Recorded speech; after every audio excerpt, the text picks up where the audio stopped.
My first guest tonight is a best-selling author. An author, Jeff. An author. So, you know, let's bring the game up a little bit. Let's do it, man.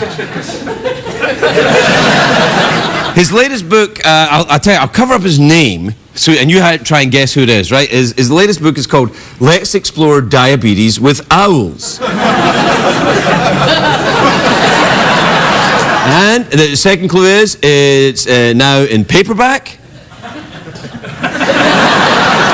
That's right, it's David Sedaris, everybody!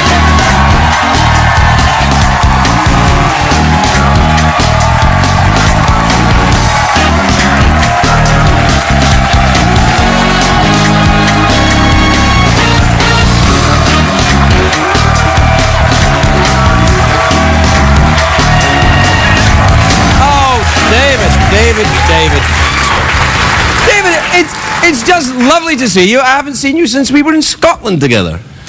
Was that in March, February, March? It was Dundee. It was Dundee. We were in Dundee, and it was a couple of years ago, actually. It was nice. We went to a castle. We went to a castle. We had the whole thing to ourselves. We did. We had dinner could go wherever together. we wanted to go in the castle. castle. There were ghosts. I made that bit up. I don't think there were. Well, there might have been ghosts. I don't know. We talked about ghosts, and you seemed to dismiss the idea of them rather. I hate when people talk about ghosts. I just get, I get angry when people talk about ghosts. It's the same when people talk about recipes. Like when they talk about, when you go to someone's house for dinner and you say, this is really good, and they say, well, what I've done is I take this and I soak it, or whatever, whatever it is people do, I get angry. Well, because I don't... What about a show where ghosts tell you their recipes? That would be doubly awful. Because, ghost hunter shows are very popular, and, food shows are very popular, so you combine the two of them. It might not work. It might not work. You know what? And they could do a kookity book. Oh! See, that's why you're the #1 best-selling author, and I'm just a vulgar lounge entertainer. Hey, you've been to Japan, haven't you? I just came back from Japan. I'm going again in September. I bet I've been 10 times. I love it. Yeah. We try to go the beginning of every year. We call it Japanuary. Because January is the sunniest month in Tokyo. Is it really? Mm-hmm. And sales are on. It's the perfect time sales to go. Is that why you go to Japan, for the sales? You might as well. I mean, it's a kind of it's expensive, so you might as well. It is expensive, go. yeah. But I just love it. And Did you buy your little vest there in Japan? I'm on a book tour, and I left my jacket in a hotel a couple of weeks ago, and, it's a different city every day, and so they sent it to Miami, but I was already gone by that time, so I needed a vest, so I went out this morning and bought this Oh, you vest. bought that in L.A.? Yeah. Oh, just for freedom. It's very nice. No, it's good, but you could probably, get a jacket too. You're making some money. No, because nothing ever fits me, because I'm wee. So that's why I like Japan, because things fit me. Oh, right. I did feel hugely tall when I was there. I was like, Mwah! But it's the best shopping in the world. I mean, I don't know if you ever shop Tokyo, I thought was lovely, but once I got out of Tokyo, I liked it more. Have you been away from Tokyo into, because Tokyo is kind of like New York or, Paris or something, like a giant city. But then I went to Kyoto. That was very nice. You been there? Mm-hmm.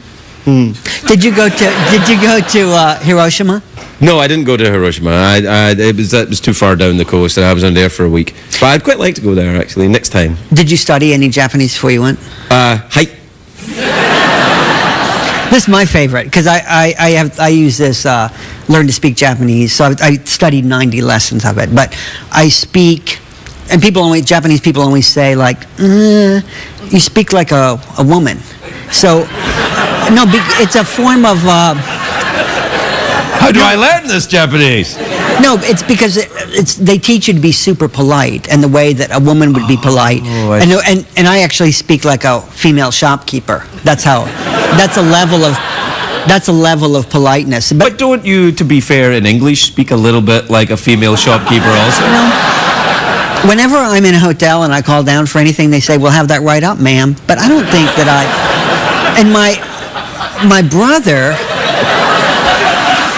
I'm so happy to see you again. I've seen you in such a long time. My brother is not a homosexual, and his car broke down, and he called for a tow truck. And well, if he's not a homosexual, couldn't he just fix it right there on the spot? You're right. He lives in North Carolina, and he called for a tow truck, and they said, "We'll be right out, sweetie." And then they showed up to find my brother. Oh, that's lovely. My Japanese, this is my favorite Japanese, because I've studied a lot, and I wound up using the same slogans over and over again. And they make fun of us because we want to say things with such emotion, and they're more flat. But I like this. Chotto matte kudasai. That means hold on a second. And so I say that a lot. Chotto matte kudasai. Chotto matte kudasai. Yeah, no, I love that. That's great. I'd like to go us to go to Japan together. May I come with you next Japanuary? I'm available. I think because all we do, and I took my sister Amy. Right. Who's been here before? January. Lovely woman. But she and I can talk each other into anything. So she talked me into a pair of trousers, and they cost, I'll just say this, they cost $1,400. Okay. 4 pants? And Kudasai! Chotto matte kudasai. Chotto matte kudasai! That's what I said when I saw the price tag. They come up to my nipples. Are you a low-nippled gentleman? No. And so, you have to have suspenders then if your pants, and you have to hide them. Yeah. Because otherwise people are looking at you like that. They're looking at your pant, they're looking at your nipples. Pant line? So I got this vest to cover. Are these the pants? No. Oh, No. I got to cover the nipple line of the trousers. Well, that's probably why they were so expensive, because they added fabric to put on past the normal trouser area, When I put my hands in the pockets, they come up to here. Are they magician trousers? They're clown pants. Basically, Clown yes, pants. I think they're clown pants. Did you get an enormous pair of shoes to go with them? You kind of need an enormous pair of shoes to go with them. No, but they're beautiful, like they're lined on the inside, but they just belong on a wall. And then I thought, then I have to wear them. Wait. Put them on a wall? Oh, because they're just admire them. Yeah. But I went on this tour of the UK, and I thought, well, I have to wear those trousers or I'll feel stupid. I'll feel stupid because I spent so much money on them. So in order not to feel stupid for not wearing a pair of trousers I spent a lot of money on, I look stupid wearing the trousers. So. But I don't feel it. I just look it. Well, you painted yourself into a corner there, didn't you? Chotto matte kudasai, yeah. So you live in England still? Did you move? I know you were in France for a while, and then you moved to England, and now we're mainly in West Sussex. Well, that's a rather nice part of England, isn't it? Yeah. No, it's a nice part of the country.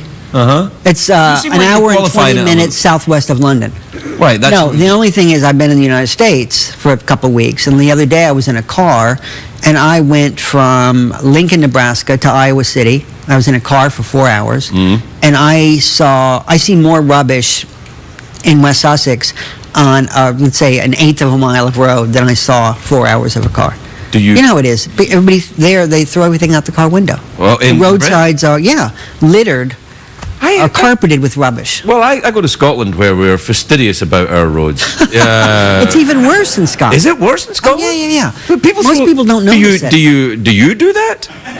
No, all I do is clean it up. I spend hours every day trying to clean up Britain. Yeah. Yep.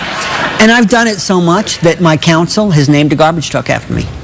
Well, congratulations. Chotto matte kudasai, my friend. Well, that's a garbage truck named after you, but here comes the Sedaris rumbling down the freeway, or? I felt like that wasn't very dramatic, I just didn't think it would look that good. So I had to come up with a nickname. So it says Pigpen Sedaris, and then they put a little pig underneath it. It looks a little bit better. Is that some kind of name you use for another area of your life that we're? I just can't. Well, I have an outfit that I wear when I pick up rubbish on the highway, and I do. No, you don't. And I got it in Japan. Really? I got it in Japan. You got a Japanese outfit. You better not be picking up garbage in your $1,400 pants. I'll tell you that. Well, I quit wearing jeans when I turned 40. Right, I suppose because I just thought I'd give up something, so I give up jeans. because I was still smoking then, and I didn't want to give up smoking, and so I thought I'll give up jeans and dip. So I quit. I quit wearing jeans, and I quit eating dip. Yeah. And I got a pair of Are you jeans. still off the dip and jeans, or day at a time? You know.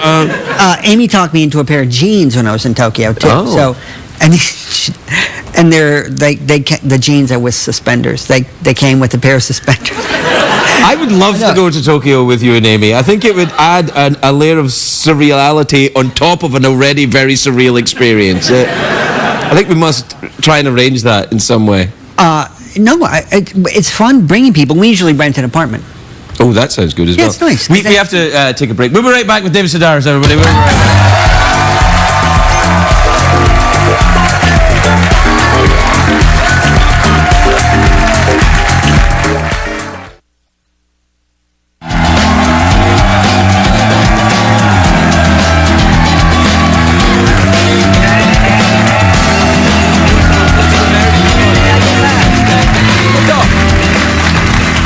Welcome back, everybody. I'm here with David Sedaris, who's got a pair of $1,400 pants, apparently. I can't believe I Admitted to that?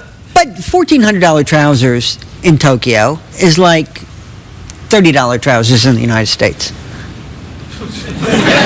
I will say this. I did notice the fashion sense of the Japanese is very elevated. I felt quite dowdy when I was there.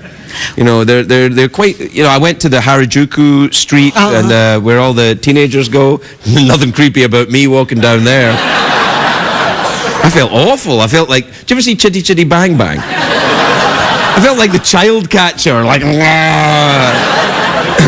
But what I like about Japanese clothes, though, is that they're not like sexy clothes. You know, they're not clothes that are designed to, you know, to show off your areas. Yeah, for your areas. It's more like you know, it's more like, wow, really? I never thought to do that with a. I never thought to do that with a blouse or a pair of trousers. So it's more. You're never too old for it. No. You're never too old to look like a fool. Well, that's. I think I've proved that often on this show. No, I really. So is that the most interesting place you've been in? Because you've traveled a great deal. Let's see. I just went to the United Arab Emirates for the first time. How was that? It was interesting to go to a country where everybody's sober. Everybody's sober, yeah. Well, everybody's not drinking. I don't know. It depends on what you do.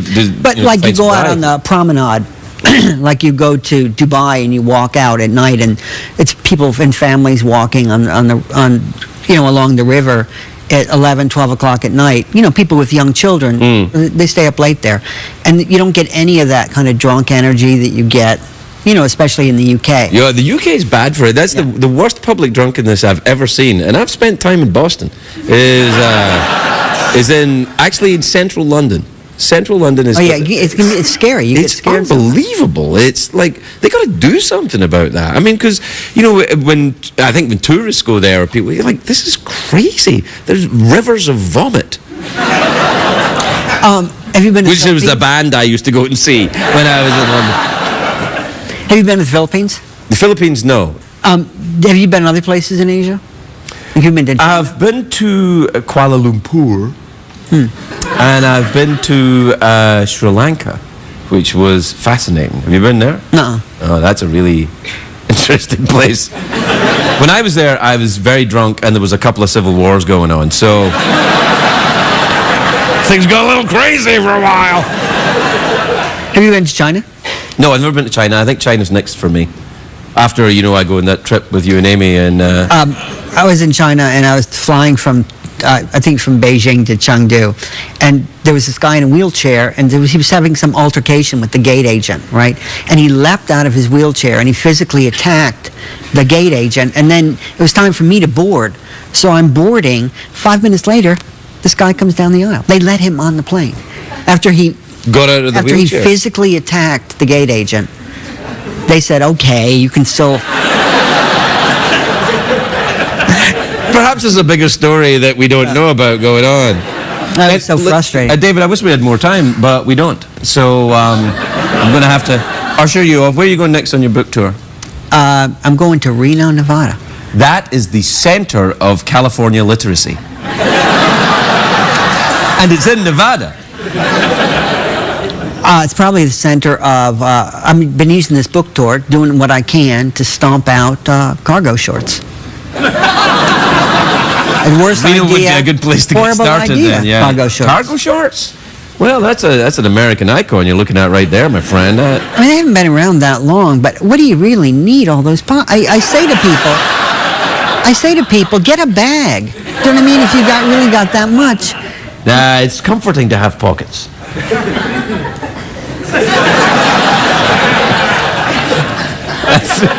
That's what I think. Nothing like a bunch of pockets make a man feel like he's got options. Well, we gotta go. The lovely David Sedaris, everybody.